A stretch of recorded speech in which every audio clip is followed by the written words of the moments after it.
Hello, ladies and gentlemen. Welcome to CONSERVATISH, episode 265. My name is Peter, 266? 266. My name is Peter Edgar Feliciano. Make sure you subscribe, share, rate, and review, or you are racist, okay? If you don't leave a comment, you're a white supremacist. You can find me on Instagram at Peter_Feliciano, on Twitter at Rule62Peter, and you can support my podcast and my music at patreon.com/conservatish. Last commercial. We are recording right now in the beautiful Faust Studios here in Austin, Texas. Gary Faust, who's been on my show before, has this wonderful studio, and all I had to do was pay him and buy him coffee and take his abuse through text. He's a weird person. He tried to molest me actually right before the show. It's very uncomfortable. I saw it. But you saw it? Okay, thank you very much. You'll be my witness. We'll bring a point to where Gary touched me. This is not Fox News, mama. First things first, we have the wonderful Gabrielle Clark with us here today. Yay! Thank you so much Thank for you having so me. much for coming. How are you? I'm doing well. How are you? I'm very good. Wonderful. I'm very grateful to have finally set this up with the two of us. We've been just following each other. I met you at Pork Fest over in New Hampshire. Yes. Porcupine Festival. Where can people find you, my love? You can find me on Twitter at GabsClark5. All my social medias are GabsClark5. You can also visit my website, affirmingreality.com. That is where I help people parent their children into desistance who are suffering from social transitioning. Okay, amazing. Now, you started doing this a while back, and something that got you into it was actually a very personal experience with it. So if you could just please tell us that story of your daughter. Well, my son I filed the first federal lawsuit against woke indoctrination. So while I was fighting CRT for my son, my daughter was socially transitioned into believing she was a boy. And that was devastating. And I had to figure out what in the world was really going on with my child and understand what transitioning really meant, what the gender ideology was really all about. And then I was able to create a program to help my daughter successfully desist. And she is now thriving and fully embodied in her femininity. And now I help other parents do the same. Amazing. So you started with your son's CRT situation. Yes. And then, okay. So were you aware of trans issues before CRT or before you getting a problem with the CRT indoctrination? Prior to CRT, well, I had a general understanding, just like most people. Right. Transsexuals, transvestites, right. autogynephiles kind of thing. Autogynephiles? Yes. I've never heard that name. That's interesting. Okay. AGPs, they're okay. also known as. Right. Well, really it was more like understanding the lifestyle of the fetish lifestyle. It wasn't really, I lived in Vegas. Right. So it wasn't really a good understanding like I have now. Right. What I understood then was very limited, and it certainly didn't have anything to do with children. But once I started with CRT indoctrination and got more involved with that was when we started to see more about the gender ideology indoctrination in schools. Right. And I was really embarrassed at first because I'm thinking I'm fighting indoctrination and my daughter got indoctrinated. What kind of mother would, let their child get indoctrinated, especially, one fighting it. But, you got to understand it is just so pervasive in schools. You can't escape it, if your child is in public school, especially. Mm-hmm.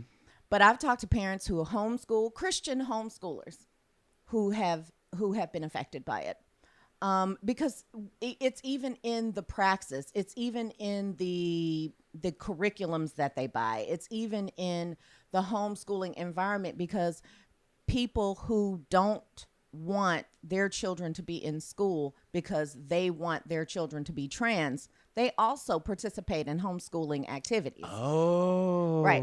Interesting. So, and it's also in fucking Transformers. You know what I mean? It's also in cartoons. It's also, you go out with friends and, this person is suddenly the focal point. My friend who I don't know or whatever suddenly is the focal point of all of our group because they've decided that they are they, them, or there's social incentive. And especially the more lonely and depressed and awkward and whatever you feel, suddenly someone's at the focal point and in the hierarchy that is normal for teenagers, for humans. They're at the top, and you're like, oh, I want a little piece of that. I want a little. It is. It's throughout our culture. Right. In everything. You say Transformers, like I've been calling them Decepticons for a long time because, right? I mean, but that's what it's like. You're bombarded with it. And even when I go back and I look at old TV shows from the 80s and 90s, you start to see how long this has been in our society, and we just weren't paying close enough attention. Right. And it's been like this with a lot of things for a very long time. When I was growing up, we were taught that our teachers, our ministers, our police officers, our judges, all of these people, all of these authority figures, they knew best. And they also had our best interests at heart, and that we could trust them. Right. And now we know that that's not always true, and that's not always the case. I use lawfare to fight back. When you see me on Twitter, every other tweet is sue they draws off, because sue they draws off, because that's effective.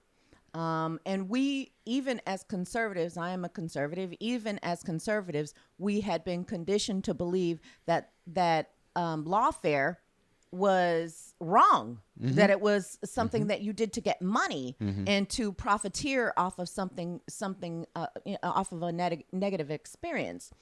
But now I think all of us are starting to wake up to the fact that the conditioning that we have been under, all of us, for decades, has brought us to this place where they are literally trying to scare us and force us with violence, with the force of the government into compliance. And if we don't, then we're doomed. Right. This is the thing that I keep coming back to. I've had a couple of, I've talked about it on the show, but I've gotten very kind of more anarcho-capitalist or a libertarian, right? Blah, blah, blah. And I mean, in general, in the grand scheme of things, I think the labels are part of our fucking problem, right? Tribes and things like that. At the same time, they're helpful to put ideas into boxes, and so we could categorize and know who our enemy is, et cetera, et cetera, et cetera. But a lot of people in the game that I'm in, a lot of the people who follow me, a lot of the people I follow, they're more anti-state, right? So they're very like, I'm going to get guns and chickens, and I'm going to just bunker up and wait for the ATF, right? And I'm just thinking to myself, like, and it's 2023 right now. It's not 2030, right? Right. So what can we do? And I think it's important for people like you to not just use their voice and come on, giant hit shows like CONSERVATISH. Subscribe, you fuckers. But it's also important to use whatever arrows are in our quiver, and not to be lazy or think that law isn't us or running for office isn't us or whatever. Because I feel like the government and the malevolent actors appreciate it. They like it when we feel hopeless. They like it when we feel powerless. They like it when all we are doing is complaining online like fucking Fox News rather than bringing up solutions like we were talking about earlier. Yes. They like that, and so to play into their hand by saying, all I can do is make memes and complain and buy chickens and fucking bunker up is lazy, and it's directly against what the fuck we're doing. It is, and it's not. I mean, like I said before, I'm a conservative, right? So I mean, and even though I don't like the boxes, but if I had to, use one, and it doesn't go along with conservative values as I remember them. The way that I remember conservative values was to be of service in your environment, and so now so many people, especially conservatives that have leaned more into the libertarian environment. They have taken on the survivalist kind of technique of a lifestyle of going about politics or going about living their lives. And I say, why wait until that's necessary? Why not fight to make that not necessary? Right. And why not use the laws and the privileges that we have as Americans to stop that from being necessary? Right. Because ultimately, if that won't be the end, right? You can you can go out into the woods and grow chickens or whatever, but ultimately they'll outlaw that too. Right. I mean, so you can't just stop at that. Right. Michael Cargill, who's friends with, Gary Faust from Faust Studios, is a perfect example of that, because he, when Merrick Garland and all these cocksuckers at the ATF and whatever, they're like, we're going to go ahead and make a law, even though the executive branch is not in charge of making a fucking law. The government oversteps and just expects us to not push back. Right. And we expect it too. And we just go, oh, there's nothing I could do. Isn't this unfair? Anyway, I'm going to keep paying higher fucking taxes and da-da-da-da-da. When Michael Cargill, do you know why pistol braces, why that law got shot down? It wasn't because of some giant super PAC. It was because of one motherfucker named Michael Cargill who sued the ATF, who sued Merrick Garland. The shit was literally called Cargill versus ATF, and won. So they draws off. Right. Yeah. I mean, you have to. And I advocate for lawfare. Like, I find lawyers for detransitioners. I find lawyers for parents whenever they come to me with some insane thing that happened at their school. And when I filed my lawsuit, there were no public interest firms who were taking my kind of case. There were no cases like mine. What year was it? 2020. Okay. And so my son was asked to list his identities and then attach the signifier of privileged or oppressed to those identities. How old was he? He was a senior in high school. Okay. And so because of this, my dad is white. My mother is black. My first husband was black. My second husband was white. So some of my kids are 3/4 black. Some of my kids are 3/4 white. So according to this class, my white kids were oppressing me and my black kids because they, because their father was a college educated white, straight man, just all of this nonsense. Right. And at the time, I'm a widow. At the time, we were living in a motel. I was in Las Vegas. I was recovering from being in a wheelchair for several years. We'd lost everything, all of this, and we were on the recovery from that. Well, my son was sleeping on a mat on the floor in a dirty hotel as an orphan, taking care of his disabled mother. Like, that's not a privileged life. But because he was white, blonde hair, blue eyes, he's got Judeo-Christian values. He's male, seemingly straight. All of, his dad, had a professional career as a lawyer. Right. All of those things Right. that made him privileged.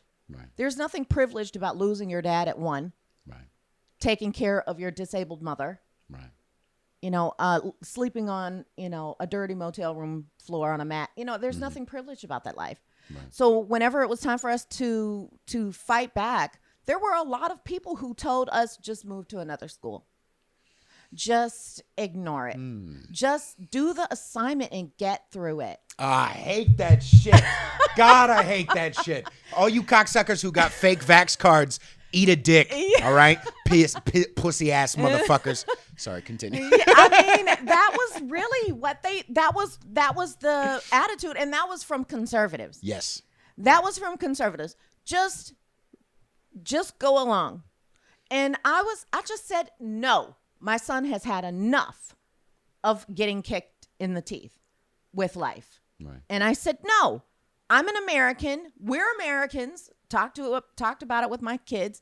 And we said, no, fuck this. We're not doing this anymore. Right. And that was what sparked, what sparked the fire in me to make sure that this happened.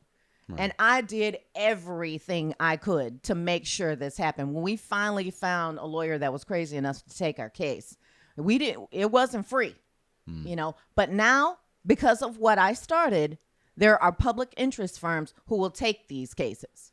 See, one person. That's right. Standing up. I know it's a trope, everybody, but it's a trope for a reason. It's absolutely true. It's true. And you did that, and thank you for doing that. And I know, obviously you're getting paid for tweets and shit. So you're getting some whatever, and now you get to hang out with Peter Feliciano. So it's I'm living the life. But I think it's important for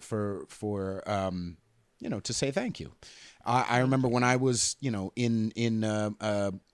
when I came out as non-liberal years ago, it was difficult. It was difficult. This was 2018. I had just started my show, and I was just like, I named it CONSERVATISH because I wanted to be like, hey, but I'm fine with gay people, and I like guns. Like, can I? Right. And I lost a few white acquaintances. Yes. Almost no black people left my life. Even though I say nigger and faggot and all kinds of horrible things. You weren't being black enough for your white liberal friends. If you ain't black enough for them, then they can't fucks with you. I had motherfuckers. a couple. One of them was Asian, but the other guy was very, very a white San Franciscan boy. And I'm a half spick. And I had the only people who have ever called me Nazi are white boys. Mm-hmm. So I'm just like, what, and I performed at their fucking wedding, and they still were like, oh, you had a Proud Boy on your show. I'm like, the Proud Boy's Mexican, bro. The Proud Boy's, you white motherfucker. Yeah. They can't logic, right? So I get that from the radical feminists now. Oh, you do? Yeah, because, we go to these protests and things, and we have the 3%ers. I don't even know who the fuck that is. Who's that? Are these the TERFs that you're talking about? Because this is like a whole new world that I'm getting into. I just had Amy Ichikawa on. Yes, Amy Ichikawa, sweetheart. She is so wonderful. She gave me these pearls. Oh, really? Yes. Very nice. But she, and I helped her. I helped her with Woman to Woman. That really interested me. Being a black woman, hey, look, I could be in that prison situation. I'm not gonna tell on myself, but I do. Being black, people who are in prison, like you just do. Right. You get family. I've had family, friends, all that stuff. And talking to Amy, and learning about what's going on in women's prisons, that has been crazy. But being involved with TERFs and radical feminists. A lot of them are still very much liberal. Mm-hmm. And some of them are even pretty progressive. Mm-hmm. And so, when we go to these protests and, I say, okay, well, I don't have money. I'm going to call the 3%ers to come protect me.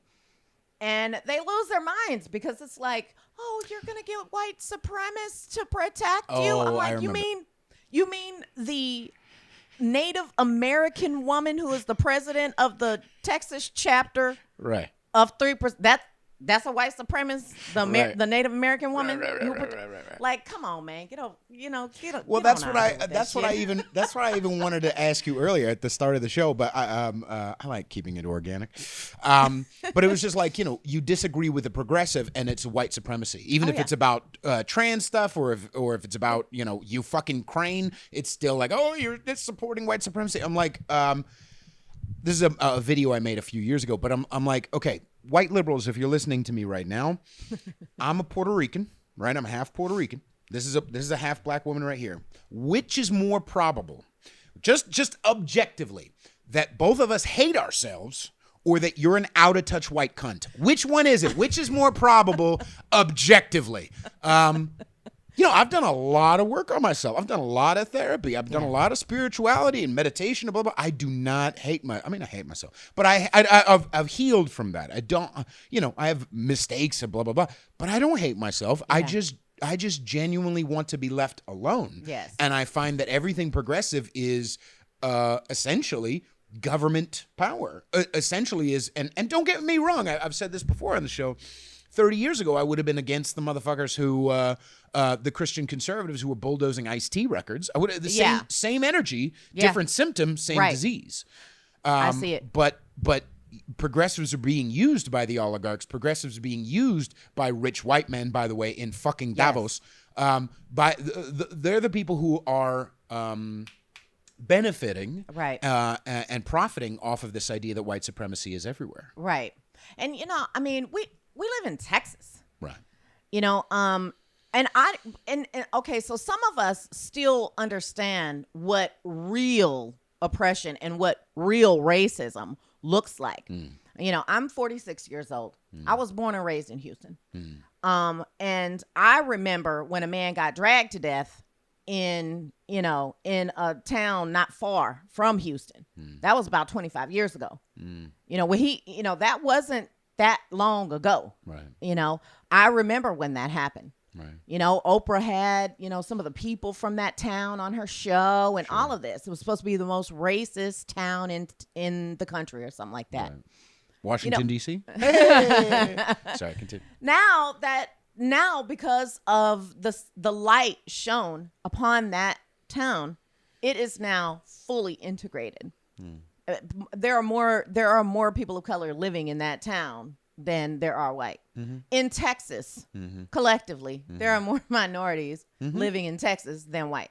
Yeah. So, when people talk about white supremacy and racism and all of that other kind of stuff, just because someone is mean to you because you're a dick does not make them racist. And hang on. Let's message. Let's please repeat that. Just because someone is mean to you because you're a dick does not make them racist. And who can be a dick? Black people can be a dick. If you don't know any black shitheads, you don't know enough black people. Yes. Trans people, women, blah blah blah. Humans gonna human. Right. And we can't. This is kind of. I think our whole society has come to this inorganic conclusion that we have ascended past our humanity, right? Or we want to. Yeah. They believe that we have. Right. So men can be women, right? And every single thing you ever say has to stand up to a legal standard, right? Or in every single thing you say has to stand up to debate standards. Right. So you can never say anything wrong or off color or out of place. Right. You can't just, have a bad day and say something, crude. Right. You can't be pissed off and use a slur or, you know what I mean? Or whatever. Yeah. You can't say any of those things. Right. Otherwise you have this inherent and implicit bias. You know what I mean? Right. Just it's ridiculous. It's ridiculous. It flies in the face of genuine self-understanding. Right. Like if you understand yourself, like I do, and blah blah blah, done a lot of work on myself.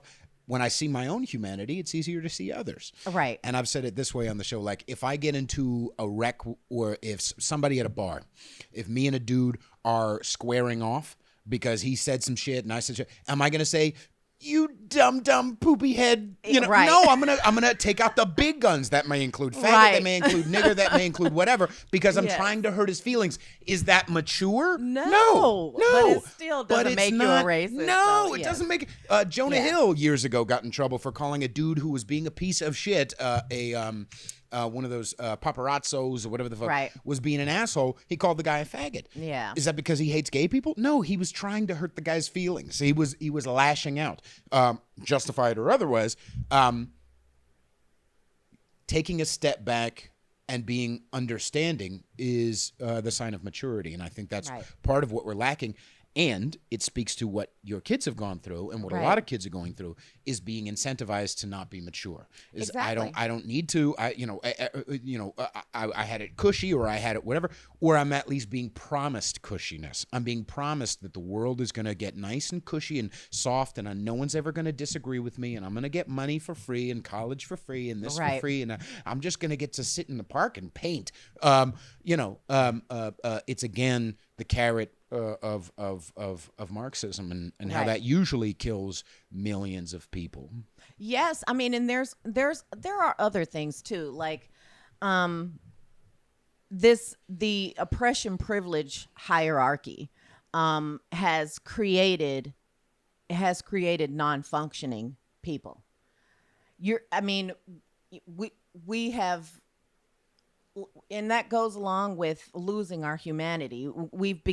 Everybody has become symptoms of some sort of mental illness or some sort of disability or every single thing, it has become a symptom. Puberty is now a symptom of gender dysphoria.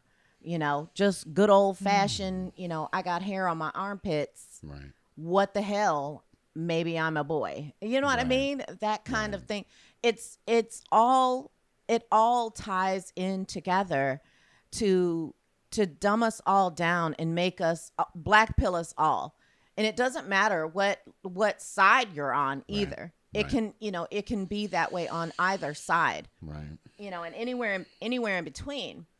I feel like if we are going to get through this whole thing, is to start being a little more of our organic selves and recognizing the op, right? Recognizing the psyop and recognizing where they're trying to fuck with us and fight back against it, and not just, I think the wrong way to go is to continue to retreat further back and, disconnect further from society.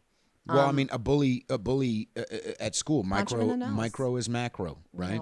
So a bully at school, if you fight back just once, it makes them go, maybe not. Maybe I won't deal with this dude. He's a problem. I'll go with the other kid with glasses, whatever. Right. But it's so scary. I remember even fighting back when I was a kid. Just you start to shake a little bit. And you're scared how it's going to happen. You get that knot in your tummy, and you're like, ugh. But then you do it. And you're hopped up and you're whatever, but it doesn't kill you. It doesn't. You're not. Live. It's not the end of the world. It doesn't hurt that bad to get punched in the face. Like, it's all right. And you learn things from it. Maybe next time I'll do a little duck. You know what I mean? Right. You from every experience, you learn things, and and even the bad ones, right? Even the bad experiences, you learn things. And the goal is not to never have a bad experience. The goal is to have experiences and learn from those experiences and learn from other people's mistakes as well. And try to navigate your life in the best way you can. Right. You don't, and unless you're dead, you can come back from anything. Right? Unless you're, dead or suffering from some serious, chronic illness or whatever. But even then, you can still. Yes. You remember those old episodes of Maury where like a kid who has progeria or whatever, that disease where they die at like 9 or 10, and they're positive. They still and have. I'm like, yes. This kid has more soul and kindness than most of the people I know. You can, your surroundings do not have to dictate the way you feel about yourself or your life. You don't have to succumb to the pressures of, the circumstances that you're in. Right. You can transcend them. That is what makes humans so wonderful. That's what's so wonderful about humanity. The spirit, the human spirit, and I have, I'm a patriot. So I feel like I'm extra human because I'm an American. Right. We are better than everybody for sure. I love being an American. I really do. I feel like, when I talk to people in Australia or New Zealand, or, I talk to, some of the TERFs in Scotland, when I listen to all of the things that they are not allowed to do and that they cannot do, it really does, solidify my belief that, being an American is the best. It's special. It is. It is special. And I think I got into an argument with somebody one time, and he was just like, the best thing about about being an American is the economy. I mean, right? And I'm like, are you insane? No. Right. The best thing about being an American is freedom. Right. Because we wouldn't have the economy without the freedom. Right. So I advocate for people to use their rights, the rights that they have as Americans, to fight back. Whether it's and I really advocate that they use their First Amendment rights. So the Second Amendment rights don't have to be necessary. Right. Get guns. But it's really it totally is. I always go back to that, when I'll see some crazy story, like a woman was put at the bottom of the list of, a woman in Canada was put at the bottom of the transplant list because she's unvaccinated. Yes. In Canada. Yes. And I'm like, don't ever give up your guns. That's that's the main fulcrum between the cocksuckers at the top, the elites, which they're not elite. They're quite unimpressive, as Michael Malice puts it. The elites like it when they can fuck with us and they know that they're untouchable. Yes. And of course I would never dream of threatening certainly not. I'm just saying, fuck around and find out. That's all I'm saying.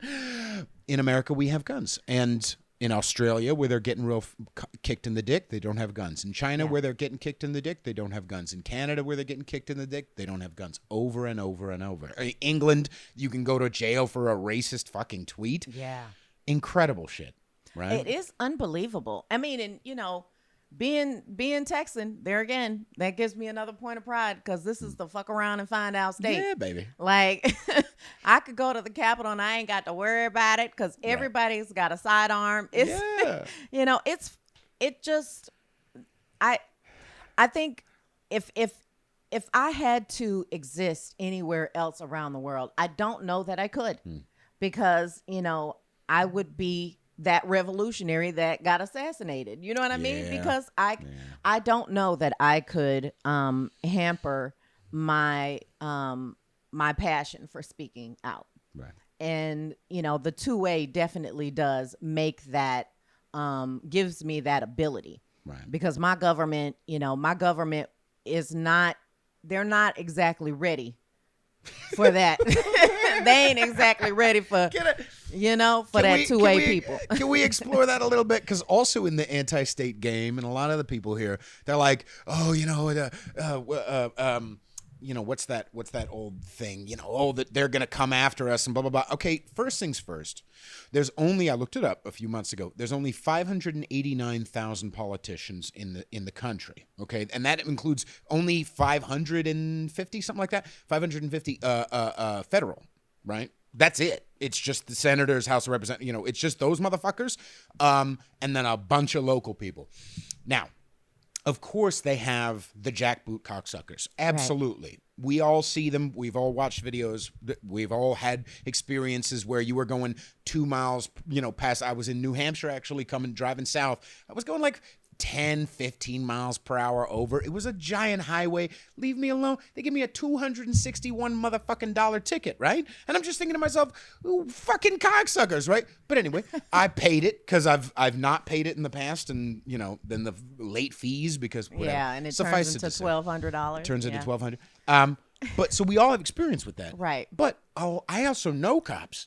They're not gonna, like, if the gun confiscation habit, they're not gonna do that. They're not doing that. We're not doing it, and they can't take us all at once. I know it's trite and it's a trope, blah blah blah, but like, there's a lot of us. There's 331 million motherfuckers in America. There's only a couple million cops. Like, right. Bro, calm down. And a lot of them are on our side, and a lot of them are not gonna, we're all gonna focus all on this one compound. Well, there's another compound right fucking next door, and a couple of you will be taken out in that compound takeout. Like, it's not feasible. Like, and it's not gonna happen. But the people at the top like to be like, oh, you need F-15s, bitch. No, the fuck we don't, Joe Biden. We do not need F-15s. Okay. I think stuff like Waco and Bundy, all of those. all of those, what do they call them? Incidents. I think those have shown our government that it's not advantageous for them to, to start no shit with, a bunch of gun-toting Americans. Which is why they focused on the PSYOP right. instead. That it is. Right. And I think, throughout history, there has been, plenty of documented proof that any time an overzealous government body activates its military onto its citizens, the military disarm, or they don't necessarily disarm, they turn their guns to that governing body, because our military is still made up of citizens. Mm-hmm. Our military is still made up of poor people mm-hmm. who wanted to have a better life. That's still a thing, mm-hmm. right? It's still the sons of blue collar people, right? So when the government thinks, when they think their draws are too big and they want to start some static, then they're not going to be able to activate their military onto American citizens. It's just that's just not going to happen, and they know that. But that is why our 2A rights are so important. Right. All of our rights are extremely important. And as an activist, I really do encourage, especially the Libertarians, because I think the Libertarians, they do have that rebellious mm-hmm. spirit. Yeah. And I think that is necessary mm-hmm. for the cause. I hope that more Libertarians will kind of join the culture war, and take it on instead of just kind of saying, we don't want to have anything to do. We don't want to have anything to do with it. I hope that they do. And I think a lot of both just as conservatives have kind of leaned a lot bit more libertarian. I mean, I think COVID and the mandates really helped that. They helped being like, wait, what does conservatism mean? Okay, yeah, I don't want trans shit in school, but I also am like fine if they do their own thing and they're adults and they want to cut off their pee-pee, fine, I don't give a shit. But that's, sorry, conservatives, that's libertarian. Like it is. So I think a lot of that has happened, but also a lot of libertarians are like, I don't know, I don't like Trump's thing on the mandate, but I don't like that Trump was like into red flag laws, but fucking vote for him. Like I think a lot of us are just tired of, as they used to say about 2016, who was throwing a wrench into the system. Any wrench at this point, I think will be helpful. I don't know. What are your thoughts? Because I also want to hear a little bit about your history, but what are your thoughts on what the wrench might be, or how effective? I mean, obviously, if the elections are not stolen, which they will be, but if the elections are not stolen, what do you feel is the next move? I have no idea, but I do like Vivek. I think, I do like his attitude of just defund all of the alphabet people. Just get rid of them, because they, I do like that. And I know him personally. So, he helped fund our case. Against CRT or against the, okay. He helped fund our case against CRT.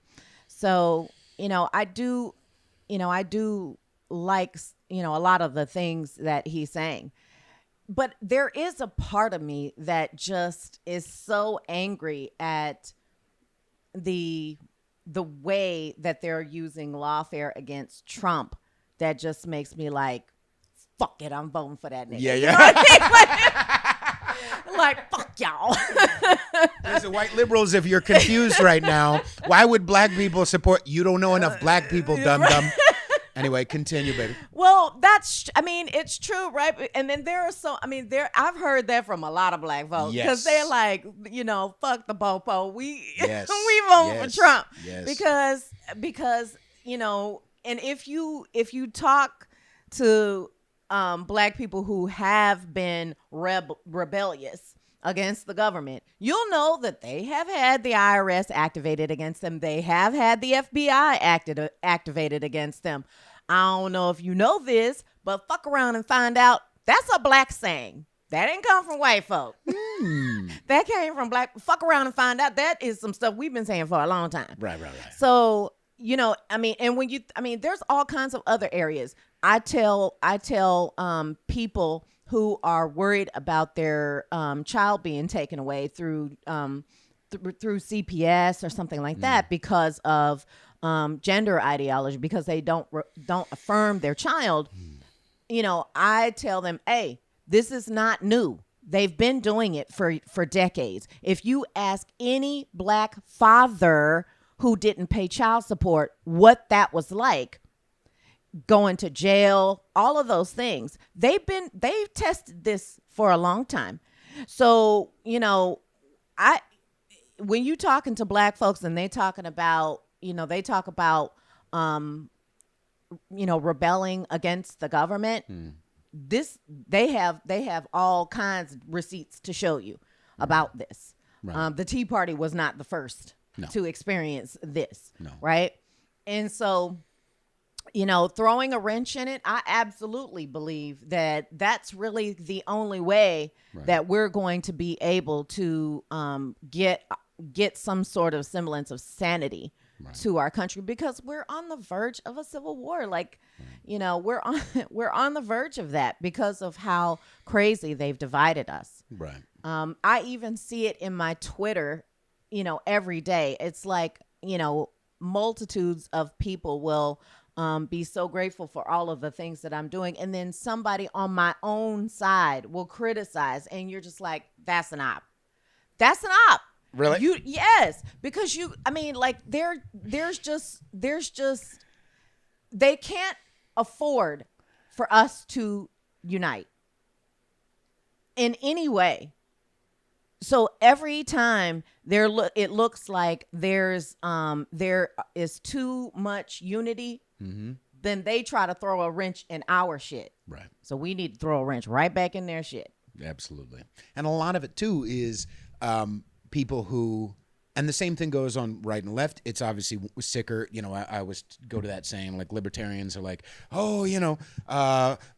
left and right are just two wings of the same bird. Yeah, but one of the wings is cutting off baby dicks. So can we at least stop the bleeding a little bit? Right. Anyway, that's true. But the idea that a lot of these people come in swinging is because underneath it is a lack of, self-care, spirituality, meditation, taking care of their relationships, blah, blah, blah. When I always use him as an example. Do you know Nico House? He's a sweetheart. Island nigga. And he's socialish. Right. Like he rags on Biden, he rags on this, but every once in a while he'll be like, and that's why we need reparations. And and I'll roll my eyes. At the same time, I like him so much in our what we've he's been on my show a couple of times and blah, blah, blah. When I see something I disagree with, I just keep scrolling. Right.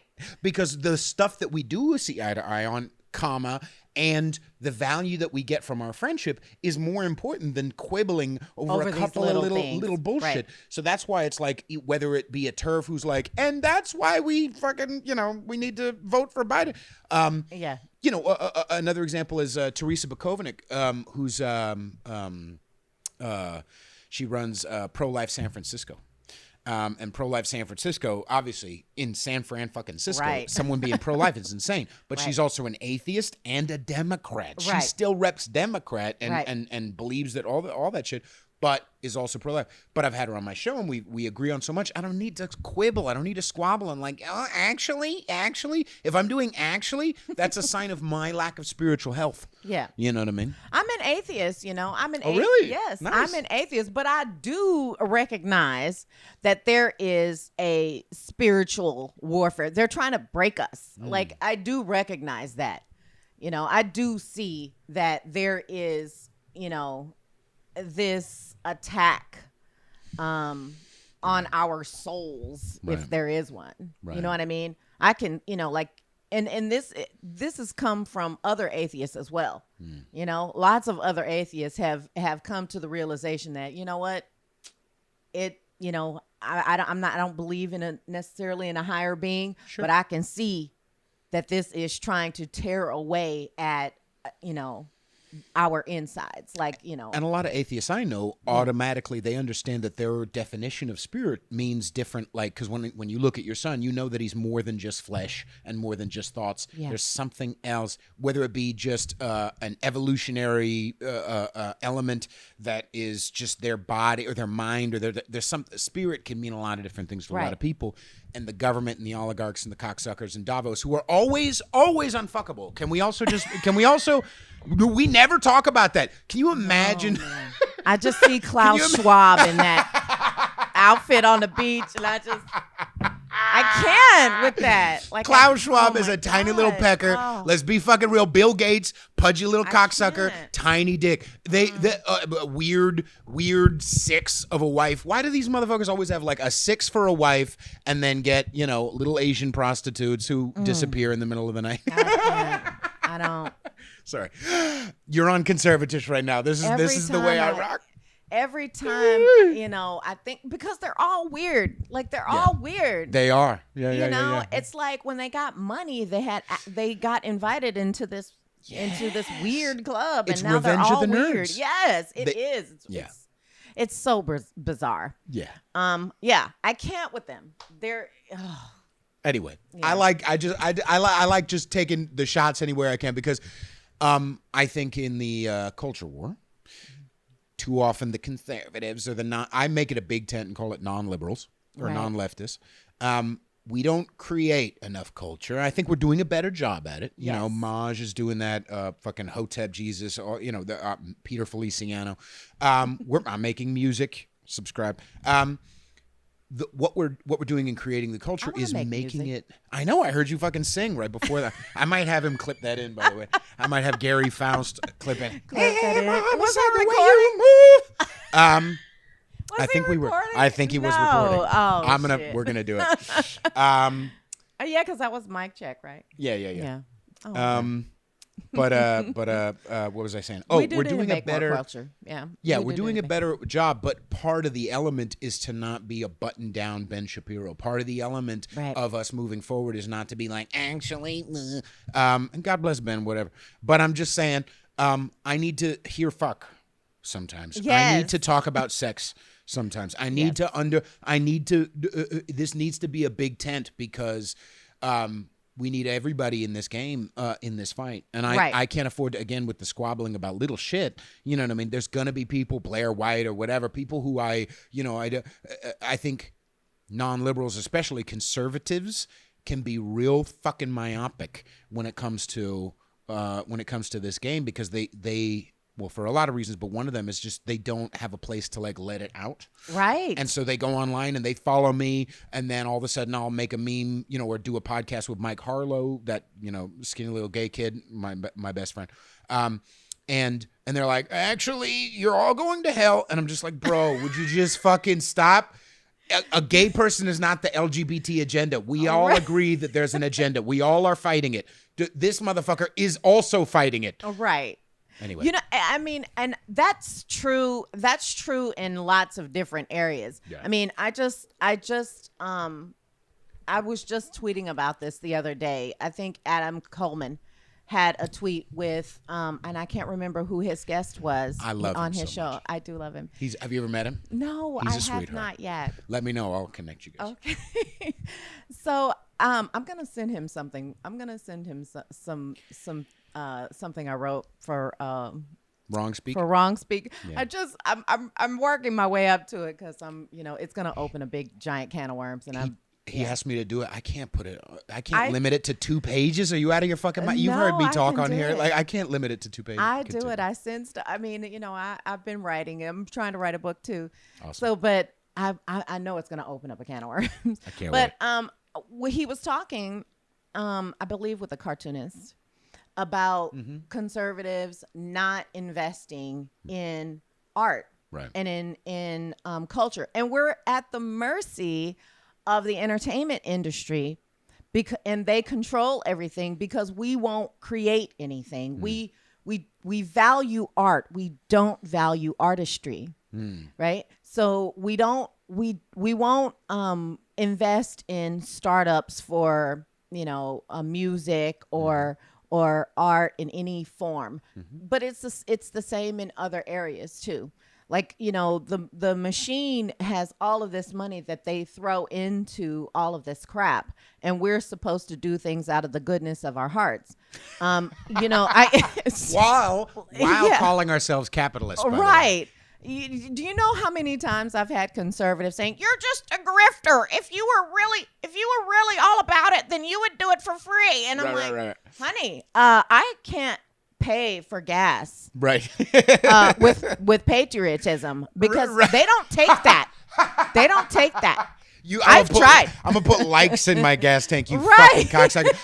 I spend sometimes upwards of 6 hours, 7 hours, 8 hours a day making content for y'all, and I'm rewarded with love. I do. Don't get me wrong. I've made blah blah blah blah blah. But at a certain point, I'm not even monetizable because of the shit that I say. Because I'm too conservative for the liberals, too liberal for the conservatives. Exactly. And I get fucked in the butt. But when it comes to moving it forward, I'm still moving it forward towards that stuff, and I expect to be compensated. Because hard. I'm spending blood, sweat, and tears. I go up to go do a show where I'm playing for 2-3 hours, playing music and singing and sweating and blah blah blah. And and just like that's just supposed to be like I'm on my porch. Like that's just not supposed to. It's unfair. It's myopic, and it hurts our movement. Right. We have to be accessible humans. We have to be fucking cool, man. That's true. It's true, and I think that is part of how conservatives have been conditioned. We've been conditioned to believe that patriotism and goodness should be free. Right. You should have to pay for your shoes. Absolutely. And you should have to pay for lawn service, most definitely. But paying for entertainment, right? It should come out of the goodness of your heart. That's just, or else you're a commie. Right. What? It's like your experience going after and doing the law stuff, like getting up in the morning, going and doing what are we doing here, guys? Like if we're this is why I continuously point to that idea of what we need to do as non-liberals, big tent, is to level up maturity-wise. It is a trope, but it's again a truth. Get the fuck outside. Get off of Twitter for 2 hours. 2 hours is all I want. Get off of Twitter. Go outside and be like, call your ma. Make sure you touching bases with it. Meditate. Pray. Rub some crystals on your dick. I don't give a fuck. Do something. That might hurt. Well, if it's rose quartz, it might be all right. Don't do the gems. I don't want to slut shame. But the idea is to take care of ourselves and understand, yes, sometimes, Jesus had to turn over tables, and sometimes he was, washing motherfucking feet. Yeah. But if we need to take care of ourselves and to ask for help. Yes. And I need to be compensated. I've been doing it motherfucking for free. I've been paying my own shit with like 3 fucking Patreon subscribers for fucking years, working like a son of a bitch. And people are like, you don't post consistently every day, every week. That I'm like, yeah, because I'm bleeding at fucking work, you dum-dums. Right. Like, if you want it, more of it, pay me. I think more people, if more people would stop donating to the GOP and make them come get it, right?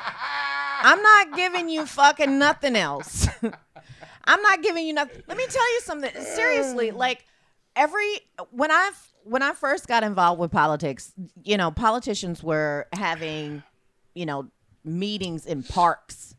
Right? They were doing that sort of thing. You mean because of COVID? No, I mean way back in the day. Okay. They were accessible. You could go to their office, all that. My state rep, man, this dude knows what I'm doing. Do you know the last time he communicated me was to ask me which roller skating rink I was going to? Like, seriously, that was his. You mean he kind of wanted to? No, he just wanted to he just wanted to know if the roller skating rink in our town was open or not. Like that's I mean, seriously, like all of the stuff that I'm doing, and this was his, you know what I mean? He never communicated with me other than that. Right. So it's like, man, you know, make them start coming to you. And so many people will say, you're so great, you ought to run for office. What the you run for office. Why? And you know, get your ass out there and do it too. You love to see me going nuts on people, but you won't get your ass out there and do it too. You're going, you know, people are going to have to start pitching in. And if you don't want to get out there and do it, then you need to pay somebody who is doing it. Ta-da! This is what it is, goddammit. This is what I keep fucking saying. I had Mark Hughes on a number of times, an old comic. This is the thing. You cannot complain about woke culture and do fucking nothing to help us. No. Okay? I've been so fucking shadow banned and censored. I mean, they like us hopeless. Guess what, bitch? I feel hopeless sometimes. And so the idea that I'm going to continue to go out there, oh, no, don't quit, bro. Just keep doing it. Keep doing it. Okay, while you do what? While you go to your fucking HR job and you do your little diversity training and you have your little fake vax card, you're a fucking... What's the goddamn word? I don't even know the fucking word. You're a fucking traitor, dude. Thank you, baby. You're a fucking traitor, okay? You cannot play their game and then also secretly under you're no better than a fucking anime. You're no better than an anime Twitter avatar, you fucking turd. Help us. And if you're unwilling to help us, as she just said, pay me. Yeah. Venmo is free. Make the shit private. Just give me $50 and be like, hey, I'm tithing. Right? That's what that shit is. Seriously, they need to start sending their donations. Stop sending them to politicians and make politicians start working for them, because the same politicians that they think are going to enact the laws and stuff that they want, they may do some. Right. But we live in Texas, right? Texas has had a Republican majority in every area for how long? Forever, almost. And we still don't have all the conservative laws that we want passed. Right. But when they want to pass something they want to pass, you can best believe that they get that shit passed. So, whenever we saw SB 14 is a perfect example here in Texas. That's banning gender transition surgeries. We did not need a single Democrat vote for that law, and we were able to get it passed. So why come we can't get all of these other laws passed? Because you're conservative, your Republican politician is not representing you. They're representing their best interests. They're representing their pocketbooks. And so stop sending money to them and start sending money to change the culture, because politics is downstream from culture. And if you start supporting people, content creators, activists, conservative content creators, conservative activists, libertarian activists, libertarian content creators, those kinds of people, musicians, artists, all of those people who are trying to do everything they can to add to the culture. Right. If you support those, then there will be more of that in the marketplace, and they'll be able to compete with all of the propaganda we get all the time. We claim to want independent artists and independent film, and we claim to want those things, but we've gotten into this ridiculous idea that if they really want it bad enough, then they'll find a way. Right. There are so many. You know how many journalists kill themselves because they can't. Because some of the most hard-hitting journalists, Pulitzer Prize-winning journalists throughout history, have quit or committed suicide because their lives are in shambles. CIA commit suicide, or them actually commit? Them actually commit with suicide notes that said, "I can't afford my life no more." Fuck this. Right. You know what I mean? Because we don't have the kind of journalism that we used to have, because people can't afford to do it anymore. It's become too unattainable a goal. Right. The same thing with all kinds of they're Jason Littlefield. He created an SEL program. He's a liberal-ish, Okay. right? And he created an SEL program, but he couldn't get any support for it. And it did have flaws. It did have flaws. It was a social emotional learning program for schools, and it did have flaws. It was called Empowered Pathways, but he couldn't get any support for it. So, we don't have that as an option. Right. Now, instead, we only have the SEL options, and transformative SEL and CASTLE and all of these other terrible programs that are all about sexualizing children. How can we compete in all of these areas if the people who we are trying to market these things to will not support us while we're doing it? I'm an activist, and I've tried very hard to. I haven't done anywhere near as much activism as I did last year because fundraising is a bitch. Right. And because I don't have a 501c3, right. and because I'm not getting any funding from some major heritage foundation or some such nonsense. It just means that I can't do it all the time. Right. I can't make the money to do these things all the time. We need to start supporting each other in these events and stop sending that money to your politicians. Do you also feel like you've had to schmooze? Yeah, fuck them. I don't schmooze. I don't do that shit. See, I like that. That's the kind of black I like. Not this John Legend fucking milk toast faggotry. But I don't there are definitely some, there is definitely some of that some goes of it. You on. have to, blah, blah, blah, blah. But if you see me with a politician, it's because they're based. Like, something that they've said or done or whatever, right. In private, they're based, okay. And I've gotten, some real good support from a couple of politicians, but it wasn't because I had to schmooze them. It's because they saw me doing what I do and said, I'm going to help her. Right. You know what I mean? You okay to go a few more minutes? Yeah. Okay. Yeah, sure. So let's talk a little bit more about what it is that you're doing. So obviously we established it in the beginning, CRT stuff, blah, blah, blah. What was the process? Because obviously, and also it would be nice to hear a little bit about where that fucking mustard seed came from. Was it your father? Was it your mother who was like, hey, by the way, you can use lawfare? Where did that come from? Did you try to utilize other tools prior to it? What was it like? So I'm a widow. My second husband was a lawyer, and he quit his job so that he could be independent, and he didn't have a staff, so I was it. Nice. And I learned a lot about the law while I was, stapling papers for him. And when he died, I just said, okay, I'm going to have to do every single thing I can to make sure that I do the best for his children, And when this came up and I looked at all of this, the CRT stuff. Yes, yeah.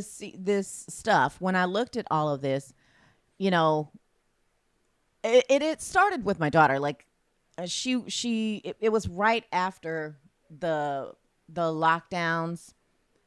The lockdowns happened in the spring, and then the summer was the summer of George Floyd. Right. So there was this huge, overreaction on everybody's part, in every area. Mm-hmm. And so when my daughter I was looking at, listening to some of the things that they were talking about in her class, and there was an art class that was saying this graffiti for Black Lives Matter is a form of self-expression and art. She was 12, like, or 11 or something. You know what I mean? Like something like that. Like, why are you teaching my middle schooler to go out and commit crimes? Like, I'm like, this is, come on, man. It was just, I couldn't. So I said, get out of there. And she shut the computer down, and I found her a new school because I was just like, I don't want to deal with this nonsense. Right. Beautiful. And so I went to my son and I said, is any of this stuff happening in your class? And he said, well, not exactly. No. And then he said, but there is this one thing. And he showed me this SpongeBob meme, about racism, about, reverse racism doesn't exist or something like that. And my son said anybody can be racist. And then it just, everything blew up from there. And so I was like, let me see everything in this class. And when I looked at everything, I was just mortified. I couldn't believe that this was what they were learning, these kids. You know what I mean? Right. Intersectionality and critical race theory, all of these things. I was just like, this is insane. And there were people saying, excuse me, and there are still people, even foundational Black Americans, who will say, they don't teach that in school. Yes, they do. Like, right. Yeah, they'll even say they don't teach critical race theory in school. Yeah, they do. Like, I have literal physical proof of it. And the school was not just, one school. This is a charter school network that has schools throughout the country. So all of their seniors were learning this. Right. And it's, it was, in the praxis. So all of this stuff was stuff that they were learning. And when I saw this, I was like, okay, they can't go around asking you all of these personal questions like this. Right. That's, asking you for your sexual orientation. That one stuck out to me a lot, because I have a gay son, and if he weren't ready to answer that question in high school, and I hadn't even asked my son about his sexual orientation, because it's none of my fucking business. What? Right? It's none of my fucking business. That's right. So my sexual orientation is my fucking business, right? His is his fucking business. That you don't. I don't need to know that. So for them to ask that, it set with me wrong. But all of the other things, to say that because he's white, he's privileged. This boy sleeps on the floor. Like, you know what I mean? In a dirty motel in Vegas. Are you for real right now? So when I was looking at all of that stuff, that was when it just went back to, what would my husband do? What would he do about this situation? And, he would sue they draws off. That's what he would do. So, that was how I got, that was the seed that was planted in my mind about all of this. And when I started speaking out, I think the very first time I went on national TV was on Fox and Friends, like, in December of 2020. And then people started getting in touch with my lawyers, and wanting, talking about seeing me on television and talking about all of the things that were happening to them. And just getting all of the fan mail and all of that stuff. Seeing all of that just was so crazy. And hearing some of the horror stories. I mean, the privilege walks and, all of these things that were happening. What's a privilege walk? A privilege walk is where they line the children up, and they talk about your identities. So if your parents are both white, take a step. Oh, ugh. If you're Christian, take a step. And so, yes, no. If you're Christian, how is Christian? Yes, no. If you're, Oh, these white liberals are the worst fucking human beings in the fucking world. You don't even have black friends, bitch. I know you motherfuckers in Berkeley. Ain't no fucking black people in Berkeley. Stupid ass cocksuckers. The less black friends you have, the more liberal you are. How's that, bitch? I've been to Portland. There's 2 fucking niggas in the entire city, and that's the most fucking leftist city. Oh, I hate these motherfuckers. That's what a privilege walk is. No, it is. It's crazy. Watching all of these kids have to take these privilege walks and denounce their whiteness and all of this. You know, all of it. If you even say whiteness to me, I am going to go, you know what I mean? Right. Nuts. You know what I'm saying? Because, you know, first of all, if you think that your whiteness somehow makes you more privileged than me, get the fuck out of my face. I'm finna slap you to the floor. Right. You know what I mean? And you can see your privilege from the floor. Like, I can't with that.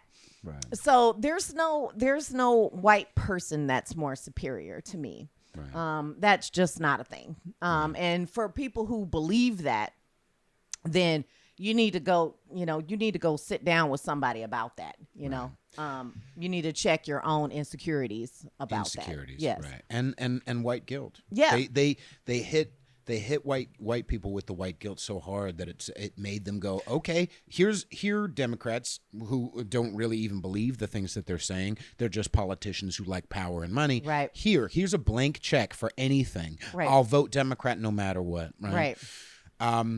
Let's talk a little bit. I say the same to black people too. Right. If you think there's a such thing as white supremacy, then check your insecurities, because there ain't no white person superior to me. Go fuck yourself. Right. You know. Let's start wrapping up. I want to hear a little bit about your wins. So you sued. What was that first one around the CRT? You sued the school district, or you the? It was Clark versus Democracy Prep. Okay. Yeah. And what happened, or what? How did that end up? Well, the case has been resolved. Okay. My son did graduate. Okay. They were threatening to fail him in that class, and that would have prevented him from being able to graduate. But they expunged his record, and they allowed him to drop the class, and he was able to graduate on time with his class. And, you know, I'm under an NDA, so that's really all I can say about that. But I live in a nice little house by the beach. Hey up, I'm not homeless anymore.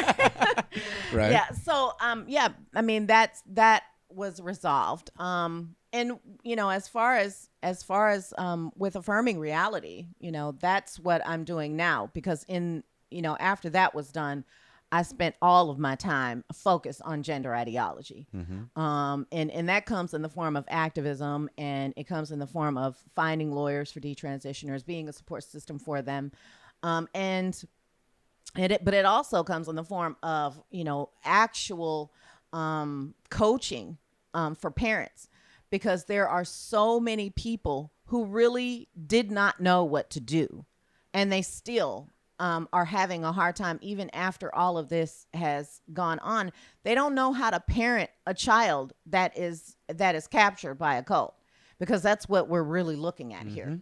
And so I already did all the legwork, and there are other mothers who were able to desist their children without any help, and they had no guidance. But luckily for us, there is hope, because a lot of this programming was so similar, and it had similar outcomes in their children, that I was able to create a program to help them desist and help them get out of the cult, which also follows phases and steps. It follows phases and steps. And so I'm able to have success with parents.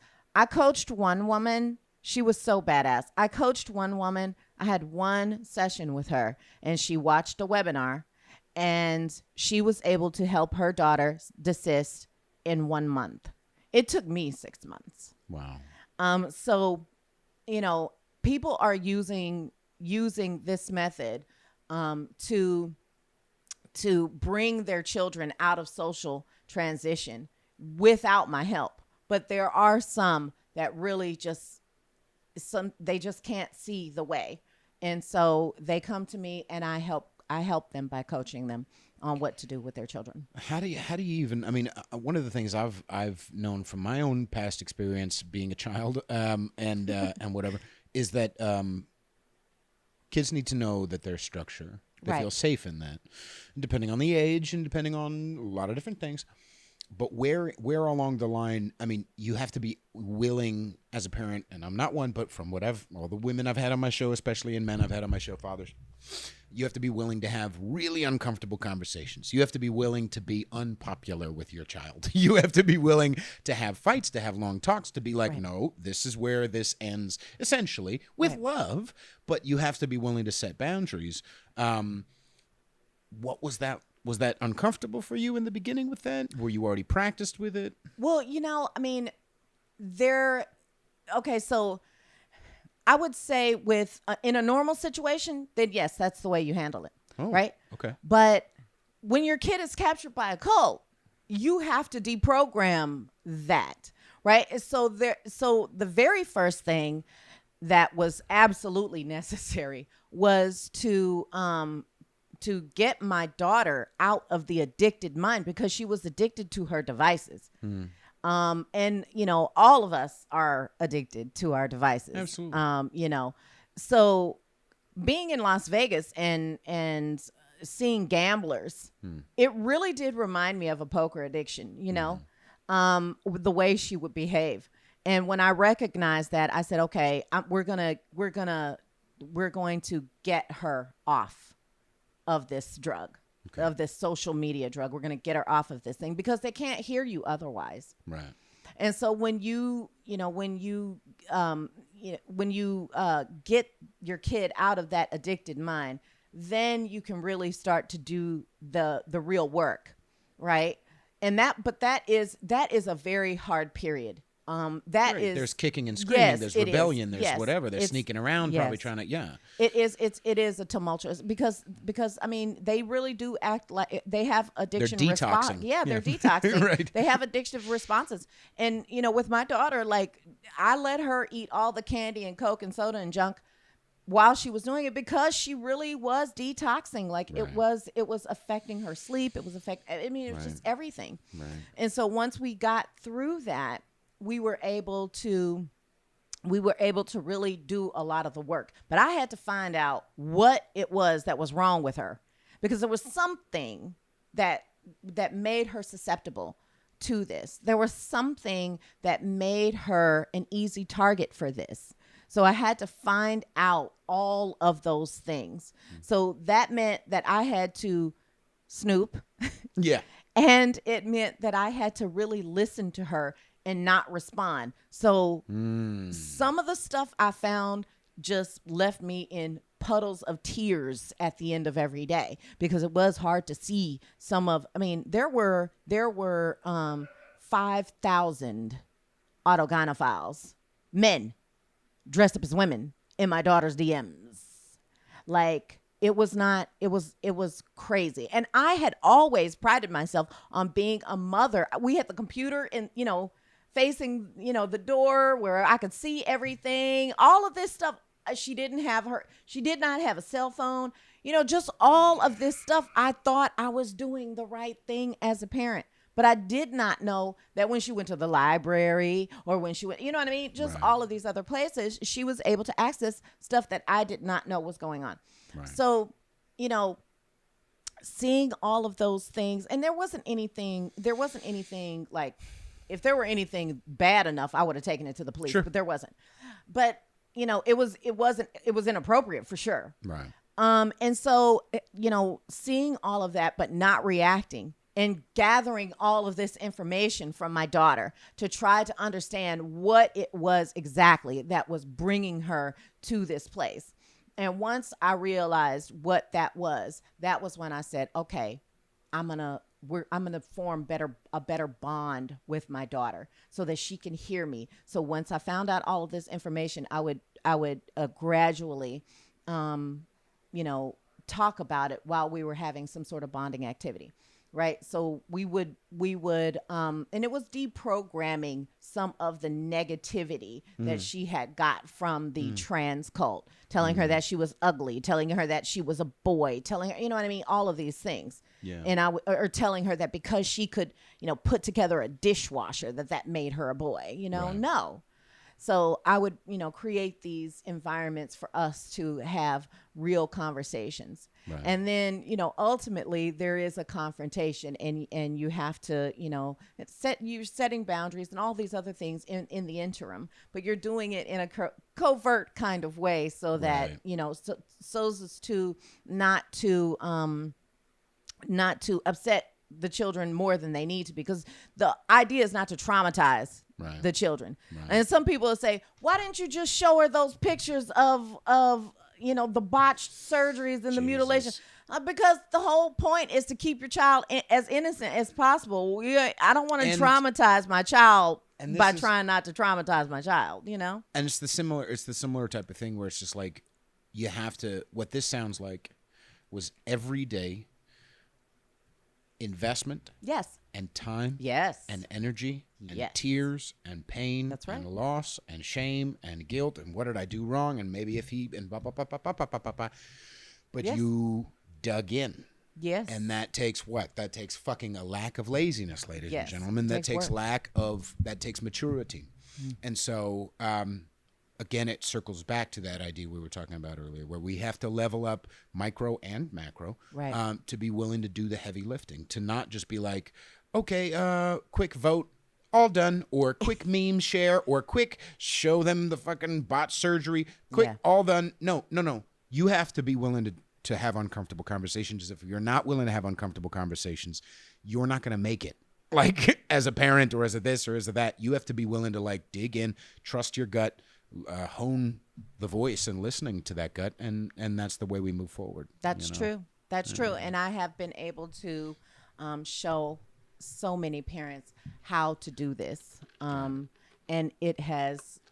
We've had some real successes, and whenever somebody says it worked, that's the first thing they tell me. It worked. Like that's the email or the DM that I get. It totally worked. Because they're shocked at how little attention they were paying to their child, and how little they knew about their child. We have not grown past our humanity. Now, we still have to connect with our children the same way that parents connected with their children 100 years ago. Right. You have to put in the time. You have to put in the energy. You have to know who they are, Amazing. Let's wrap up. Where can people, if they, whether they need that specific type of help from you, but definitely please highlight that, but where else can people find you? affirmingreality.com if you need my help. But I'm on Twitter. You can find me on Twitter. Mm-hmm. My tweets are very abrasive. It's a lot of profanity, latent caps locks tweets. But I tweet about my life, and I tweet about the journeys that we've been going on, and tweet about the successes that we've had through lawfare and through affirming reality. So you can find that at Gabs Clark 5 on Twitter. Awesome. And, you can always support me there, too. Absolutely. Go to our link tree. I'm sure you got like a Venmo or a Cash App. It's like, I think it's $Gabs Clark 5 or something like that. It's on it's in my bio. Branding, ladies and gentlemen, branding. Thank you so much, Gabrielle. And by the way, she's in Austin right now over here at Faust. Yes. Gary Faust Studios here, but we're all going to be going to Let Women Speak. Yeah, obviously this is going to air after that, but Let Women Speak. This is my second year. Yeah. Very cool. I'm looking forward to it. I think I'm going to get the VIP tickets.